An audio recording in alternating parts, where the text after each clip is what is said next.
All right, let me start with our top story here on India building momentum as the hunt is on currently for the Pahalgam terrorists. The death of 26 in Pahalgam wasn't just a terror strike, it was a trigger. And it seems like New Delhi has made it quite clear the response will be decisive and it will be unforgiving.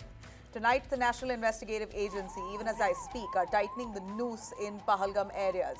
The NIA Director General himself has reached ground zero in Baisaran Valley, where the bloodbath unfolded just days ago. He spent nearly 3 hours at the site.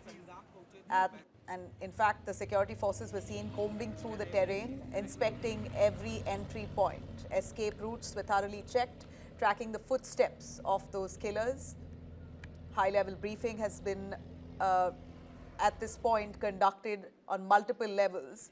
CRPF officials, top Jammu and Kashmir police brass, all we here were present for those meets. NIA is now putting together a detailed report for the Home Ministry, and what they've uncovered is quite chilling.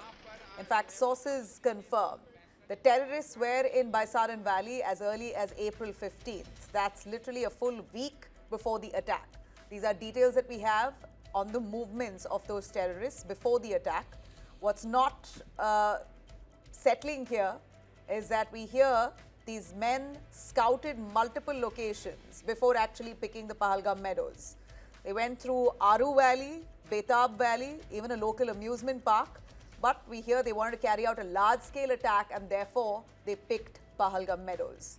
They were looking to inflict the maximum damage. What we also know is that 20 overground workers have been identified, which means some of the locals there who could have been aiding in logistics to terrorists who were involved in this case. 3 satellite phones were in play while the attack happened.